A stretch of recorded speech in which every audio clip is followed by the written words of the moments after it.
ভারতীয় সেনারা কি এতই দুর্বল? पहलगाम हमला झूठे फॉल्स फ्लैग ऑपरेशन की ओर इशारा करते हैं। ইন্ডিয়াতে মুসলিম বিদ্বেষী গড়ে তোলার লক্ষ্যে মিডিয়া এবং মোদী সরকার এই নতুন চাল খেলছে। হাই এভরিওয়ান, দিস ইজ জায়েদ। আশা করি সবাই ভালো এবং সুস্থ আছেন। চারপাশের এই অন্ধকারের থেকেও ঘন অন্ধকার হয়ে রয়েছে কাশ্মীরের আকাশ।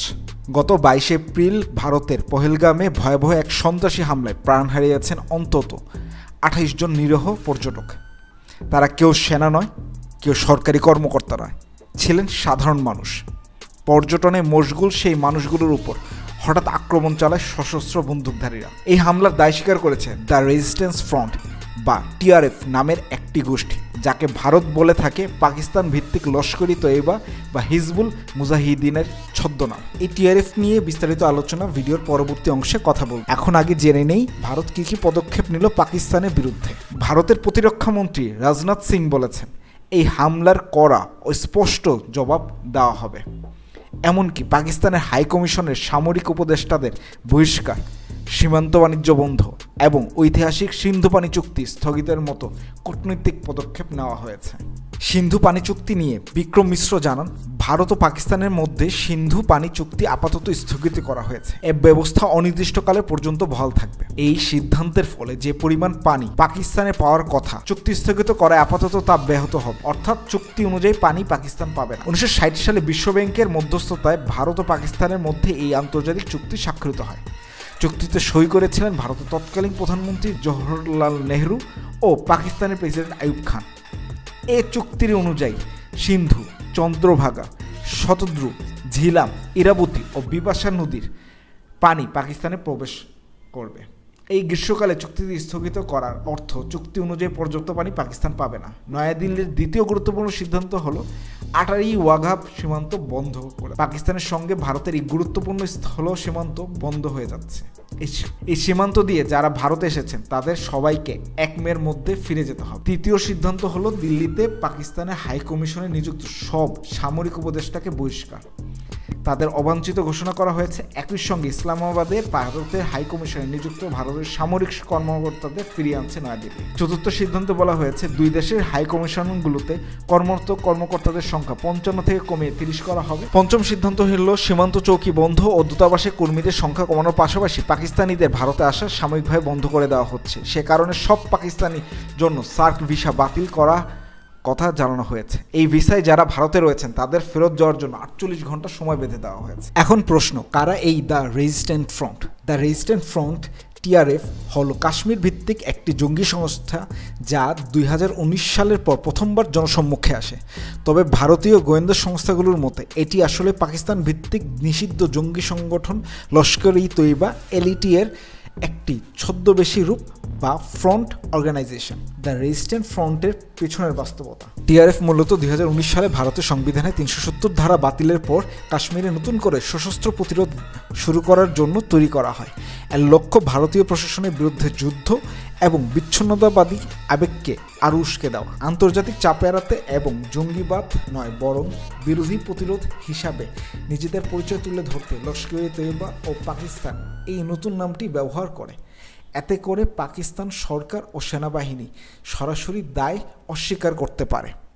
টিআরএফের সদস্যরা আধুনিক অস্ত্রে সজ্জিত এবং তাদের পাকিস্তান নিয়ন্ত্রিত কাশ্মীরে প্রশিক্ষণ দেওয়া হয় বলে ভারতীয় গোয়েন্দারা মনে করে। টিআরএফ সামাজিক যোগাযোগ মাধ্যমে ব্যবহার করে হামলার দায় স্বীকার করে এবং নিজেদের কর্মকাণ্ড প্রচার করে। এর মাধ্যমে তারা একটি লোকাল রেজিস্ট্যান্স ইমেজ তুলে ধরতে চায়।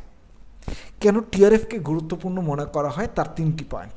প্রথম, আন্তর্জাতিক চেহারা। আন্তর্জাতিকভাবে তারা চেহারা বদলানোর চেষ্টা করছে। পাকিস্তান এলইটির মতো সংগঠনের বদলে টিআরএফের মতো নতুন নাম ব্যবহার করে ভারতীয় বর্ণনা সন্ত্রাসবাদ নয় বরং স্বাধীনতা সংগ্রাম হিসাবে উপস্থাপন করতে চায়। কাশ্মীরি যুবকদের টার্গেট করা হচ্ছে তাদের দ্বিতীয় উদ্দেশ্য।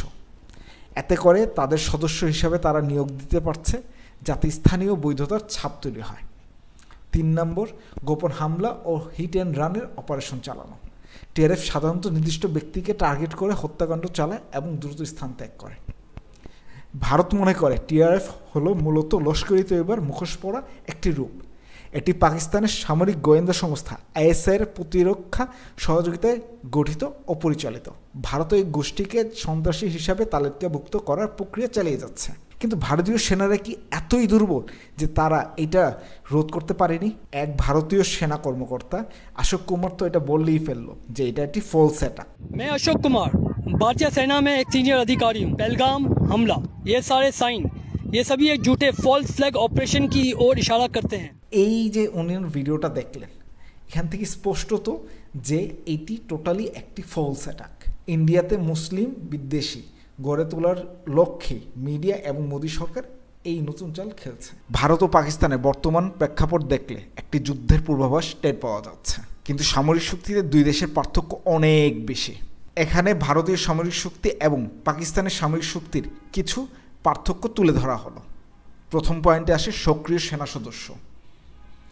ভারতে যেখানে সক্রিয় সেনা সদস্যের সংখ্যা 14,50,000 এবং অসক্রিয় মানে যারা রিজার্ভে আছেন এদের সংখ্যা প্রায় 11 লক্ষের মতো, কিন্তু অপরদিকে পাকিস্তানের সক্রিয় সেনা সদস্যের সংখ্যায় 6.5 লাখ, রিজার্ভে আছে আরও 5 লাখের মতো।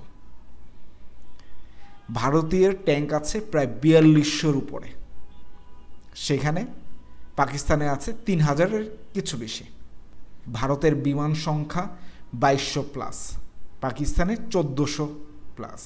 নৌবাহিনীর ক্ষেত্রে বিমানবাহী তরিসহ 295টি জাহাজ রয়েছে ভারতের, আর পাকিস্তানের 120টির মতো যুদ্ধ জাহাজ রয়েছে, তার কোনোটিই বিমানবাহী রণতরী নয়। পরমাণু অস্ত্রের দিকে আনুমানিক 160টি অস্ত্র আছে, সেখানে পাকিস্তানের আছে 165টির মতো। পাকিস্তানের থেকে স্যাটেলাইট, স্পাই ড্রোন এবং S-400 ডিফেন্স সিস্টেম সহ ঢের এগিয়ে আধুনিক টেকনোলজিতে ভারত। আর পাকিস্তান বর্তমানে চীন ও তুরস্কের সহায়তায় ড্রোন সক্ষমতা দ্রুত বেড়ে গেছে। ভারতের প্রতিরক্ষা বাজেট যেখানে $76 বিলিয়ন, সেখানে পাকিস্তানের বাজেট মাত্র $11 বিলিয়ন। কাশ্মীর হামলার পর পরিস্থিতি আবারও 2016 এবং 19 সালের মতো যুদ্ধের কিনারায় চলে এসেছে। তখন ভারত সার্জিক্যাল স্ট্রাইক এবং বালাকোট বিমান হামলা চালিয়ে পাকিস্তানকে বার্তা দিয়েছিল। এবারও অনেক বিশেষজ্ঞ মনে করছেন একই ঘটনা পুনরাবৃত্তি হবে। শ্রীনাথ রাঘবন বলেন, ভারত বসে থাকবে না, তবে প্রতিক্রিয়া হবে টার্গেটেড, যুদ্ধ না হলেও আক্রমণ হবে। ভারত কি আবারও হামলা চালাবে? ভারতের সামনে দুটি পথ আছে। 1, নিয়ন্ত্রণ রেখা বা LOC বরাবর সার্জিক্যাল স্ট্রাইক।